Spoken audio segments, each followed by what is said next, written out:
rolling your muscles. You've seen those contraptions at the gym. Maybe like me, you have one sitting at home. Are they a trend, or is it something that you should be adding to your COVID quarantine routine?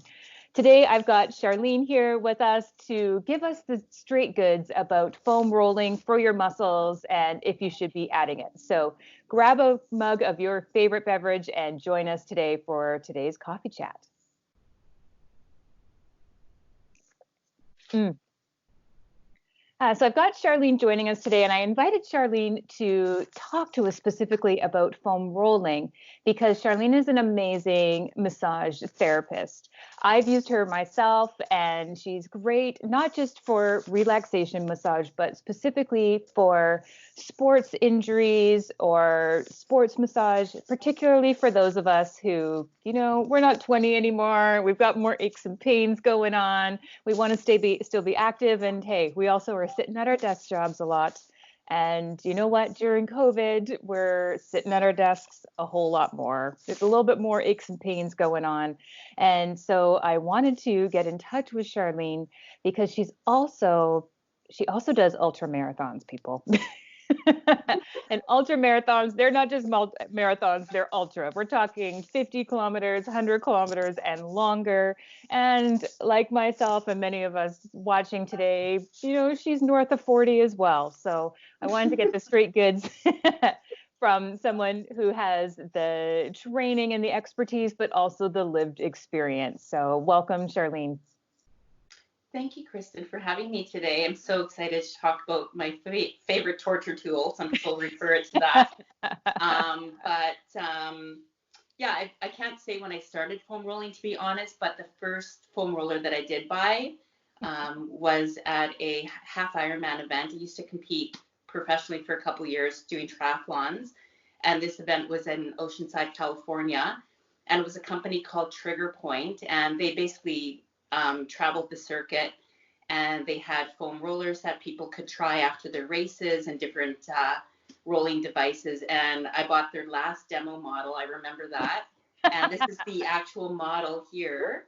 And I still have it. Yeah, I've seen those at the gym.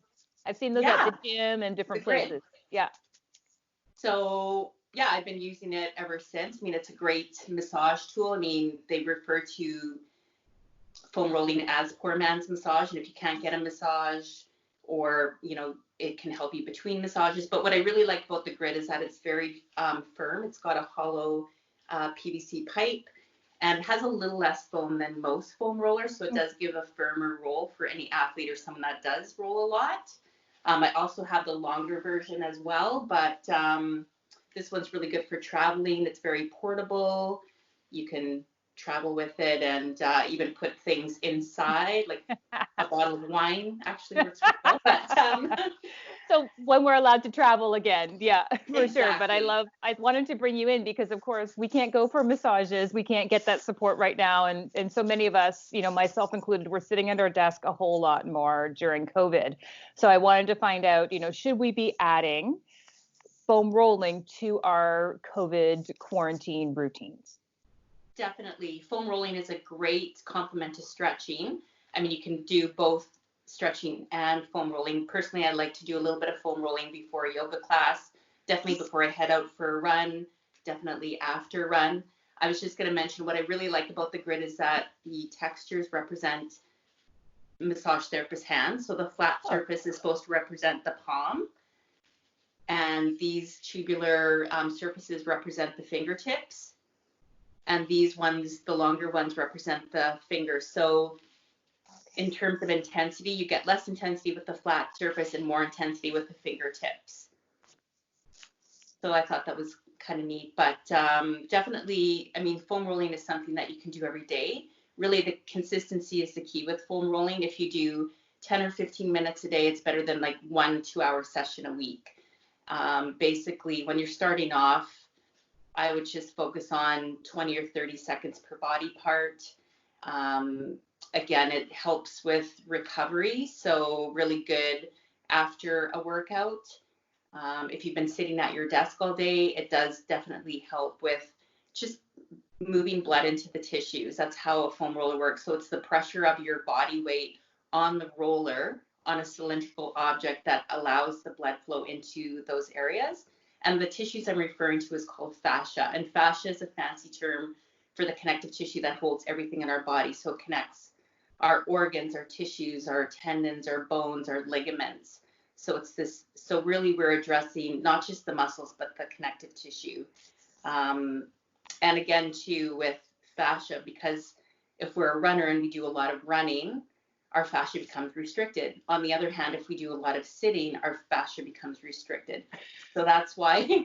So either way, if whether you sit a lot or you do a lot of activity, the foam roller can be beneficial. So whether you're any person that walks or breathes, lifts, or runs, can benefit. Yeah, so I think during COVID, of course, there's lots more sitting for many of us who are working from home now, watching more Netflix or whatever. Our screen time has increased. But I know that many of us are runners, but a lot of people, with the gyms closed, with workout classes closed, a lot of people, especially, clients of mine I've been talking to, they've been doing more running as well. And so maybe it's that combination of extra amount of sitting and doing more running that's really making people stiff. So what would be some specific exercises or specific parts to roll out or to target during our rolling if we're picking this up during COVID? Definitely. Well, really you could foam roll your whole body, but today's video I was going to show 3 specific areas. How to use a foam roller for the upper back, for the glute muscles, our butt muscles, and also the front of the legs, so the quads. Oh, I'm excited. Let's see. So I'm just going to move this down here. Oh, that makes sense. Yeah. So hopefully everyone can see me there. Yeah. So we're getting on the floor with our roller. Awesome. Yeah. Great.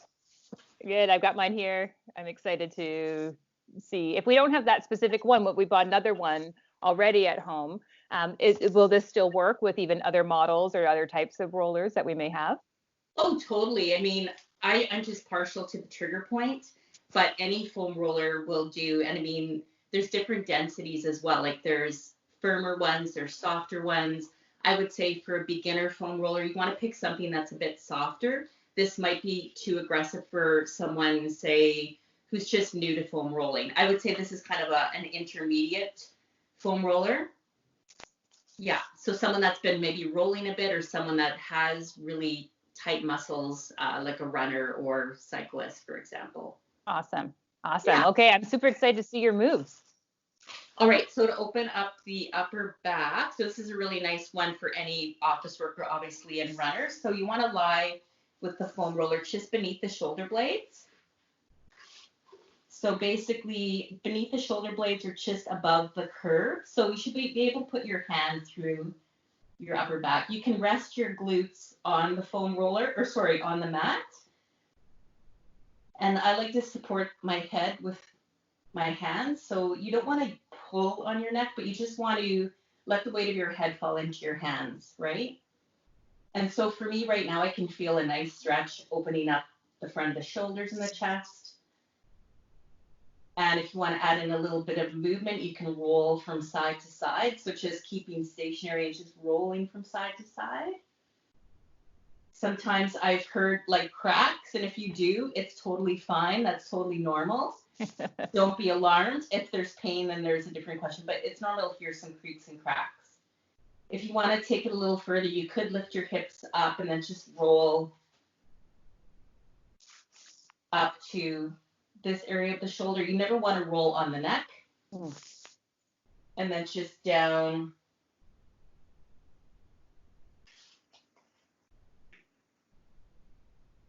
I would say like mid to lower back, but you just, want to roll and feel what works for you. So again, I would aim for about 20 or 30 seconds. If you do have time, you could definitely hold this position for 3 to 5 minutes. This is a nice one to do, I find, at the end of the day, especially if you've been hunched over a desk or, been running. The next one I'm going to move on to are the glute muscles. So this is a big muscle group. You might lose my head in here, but so when you're doing this one, I like to cross the opposite knee over the side that I'm working on. And then you're just kind of rolling your hip out to the side when you're doing this. So you're getting a little bit of side movement and then back and forth. Because this area has a lot of muscles, you definitely can spend a bit more time here. And if you do find a spot that is calling to you like a little bit uncomfortable, you can hang out. You don't even have to roll. You can just hang out on that spot anywhere from 3 to 5 minutes if you have that kind of time, right? Awesome. Or you can roll back and forth. You want to make sure that you do both sides. Don't just do the one hip. Always try. Normally, we all have one side of our body that just generally holds more tension. So definitely you can focus a little bit more on that side, but make sure you do both sides. I can already tell just from watching you do that. I can already feel in my own hips that they're going to really like that. Yeah, my own good one. Yeah, definitely a good one for if you've been sitting all day or running a lot. Mm-hmm. So the next muscle group I'm going to focus on are the front of the legs, the quads. So basically you're rolling from the top of your hip to just above the knee. You never want to roll on a joint either. Okay, so we don't want to roll the actual knee, just stop before. Exactly. Yeah. So with this one, you're in a plank position. So palms are flat on the floor. I like to have a yoga mat just so that my roller doesn't slide all over the place. You have a bit more control. So you're basically rolling from the top of the knee. Start at the top of the hip. And then just roll back and forth, nice and slow. So you want to use slow and controlled movements when you're doing this. If you want to add in a little bit more intensity, you can add in a little bit of an extension with the knee. So you're getting a bit of a lengthening in that tissue when you're rolling, if that makes sense. Mm-hmm. Yeah. Or again, if you find a spot like right here for me, it definitely is like a tight spot. You can just hang out there. You don't even have to roll. You can do a little bit of movement to the outside of the leg, so you'd be targeting more of the IT band. And if you roll onto the inside of the leg, then you're going to be getting more into the muscles called adductors. But generally, so this is definitely a good area for any office worker or runner. Mm-hmm. And then you want to make sure you go on to the other side. Again, so if you have one side that's tighter than the other, maybe spend more time on the tighter side, but make sure you're getting both sides, eh? Exactly. Yeah. Awesome. Yeah. So those are the 3 major moves I would recommend. There's so many more. You could spend, an hour foam rolling if you wanted to, but you don't have time for that today. But consistency is really the key. If you just do 10 or 15 minutes a day, good thing to do when you're watching Netflix. You can get on the floor and do a little bit of foam rolling. If you make it consistent, you'll get more benefits than just doing like a 2-hour session a week, which might make you really sore. Really important to stay hydrated as well. So during your rolling, just make sure you have a water bottle, sip some water, have some water after your foam rolling session. Basically your foam rolling session is like going for a massage, but you're doing it yourself. So you're getting more or less the same benefits. You're getting blood flow into the tissues. You're helping with recovery. It also can help us be more flexible, keeping our tissues healthy generally. So nice, so that we don't get injured. Awesome. Well, I'm going to make that commitment to do 10 minutes of foam rolling starting today. For everybody watching today, if you're going to make that commitment too, let us know in the comment section box below. Put a little hands up or say, yep, hands up, I'm committing to 10 minutes. So it's always good to give that public expression of a commitment, helps you follow through with making it a habit. Oh, well, thank you so much, Charlene, for sharing those moves with us today. I'm really excited to get going. For people who want to get more of your fantastic tips, how can people connect with you? Give us your social media handles, please. Well, you can contact me. I have a YouTube channel, so Charlene Waldner RMT. I'm also on Instagram and Facebook, so just look up Charlene Waldner RMT. Fantastic. Oh, great. Well, thanks so much for joining us today, Charlene. Great. And so for a video on neck and upper body stretches for sitting at your desk, click the button here. For a video on other sports hydration techniques, it's got another video as well. If you like today's video, let us know. Click the thumbs up button and click subscribe and the little notification bell so that you get a tip every single week so that you can create healthy eating habits that stick. Hang in there this week, and I'll see you next Thursday morning.